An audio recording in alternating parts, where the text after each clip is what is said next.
So eto mga sangkay, may update na po tayo tungkol po dito sa CCTV ng Senado. Kasi ito po yung hinihintay po natin yung maglabas ng CCTV ang Senado patungkol po sa naging bakbakan.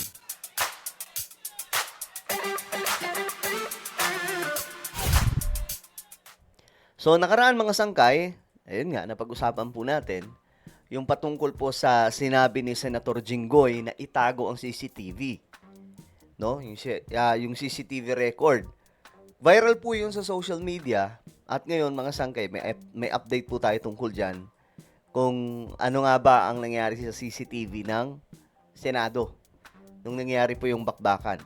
Anyway, bago tayo magpatuloy sa mga hindi pa po dyan nakakapag-subscribe sa ating YouTube channel, makikita nyo po yung subscribe button sa baba ng video na to. I-click nyo lamang po yung subscribe, i-click ang bell, at i-click nyo po yung all. Sa mga nanonood po sa Facebook, i-follow nyo po yung ating Facebook page. Ngayon mga sangka, eto. Tingnan po natin. Kasi, nakaraang araw, eto yung balita. Ayon po sa report,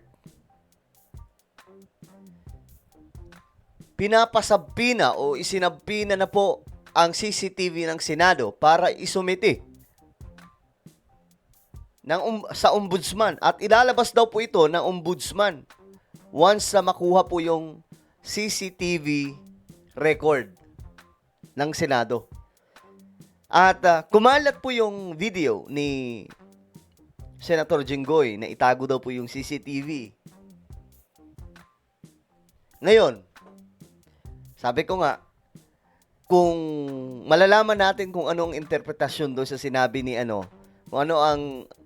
kung ano talaga yung kahulugan sa sinasabi ni Jinggoy na itago yung CCTV once na ilabas yung CCTV or kung walang CCTV. Kasi, mga sangkay, kung may ilalabas silang CCTV, ibig sabihin lang nun, walang intensyon na masama ang nabanggit ni Senator Jinggoy. Pero once na wala silang ilalabas sa CCTV, ibig sabihin, alam nyo na. Ngayon, mga sangka, ito yung balita. No CCTV footage of OSAA Marines position in Senate shooting. Ayon po kay Mau Aplaska. Wala daw pong CCTV footage.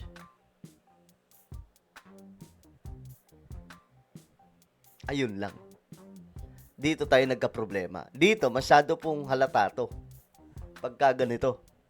Ito yung sinasabi ko, mga sanggay. Kapag walang mailabas sa CCTV, ibig sabihin, may problema to. May tinatago. Pera ay posible. Senado, walang CCTV, yung part na yun. Why?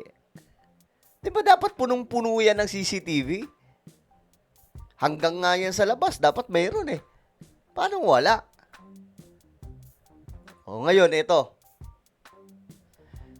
There is so far no CCTV footage of the movement of the personnel of the Senate's office, of the Sergeant at Arms, and the Marines deployed at the Senate premises during the shooting that marred the situation on Monday. Ba't walang CCTV? Tataka talaga ako Diba? Ikaw ba maniniwala ka walang CCTV ang part na yun ng Senado? Parang ang labo ng storya na to, guys. Dapat kasi mayroon Kung wala silang tinatago, dapat maglabas ng CCTV.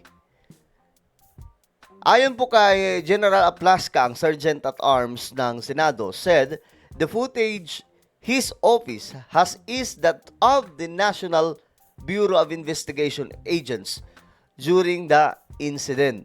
Okay? Sabi po niya, doon po sa towards sa kanilang posisyon, nakikita namin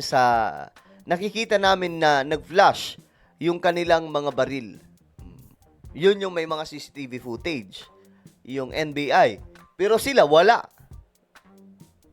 Parang walang transparency to kapag ganun. Aplaska said they could not find footage of the USAA and Marines. Wala kaming mahanap sa posisyon ng mga USAA at mga Marines.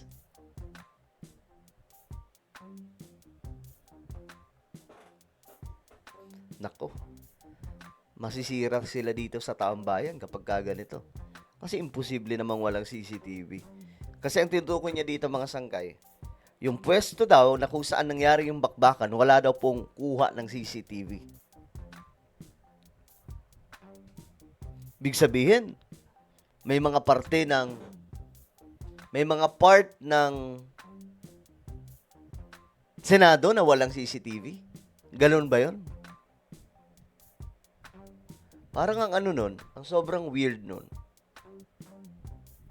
'Di ba? Na may mga ibang part ng lugar ng Senado na walang CCTV.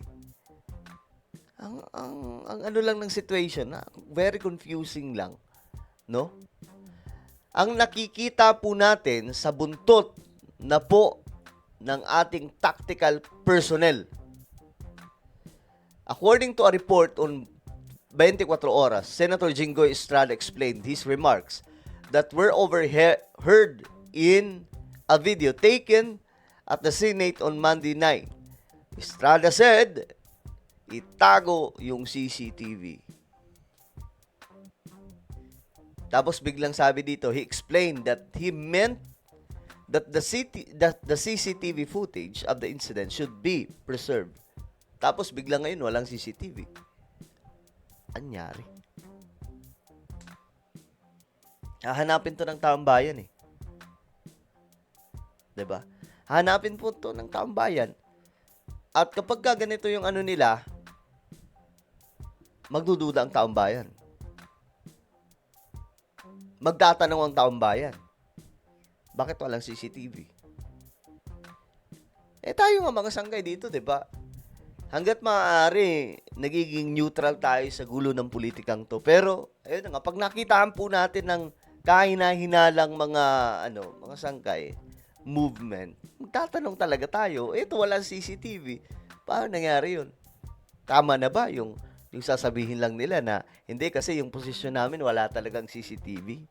Nako, maraming itatanong yung taong bayan dyan. Hindi kaya stage yun? Hindi kaya sinadya nila na yung posisyon nila walang nakatutok na CCTV. Di ba? Pambira. Kayo, mga sangkay, naniniwala ba kayo na walang CCTV yung ibang mga part ng Senado? Senado yan ha. Senado, ulitin ko. Senate of the Philippines po yan, tapos walang CCTV.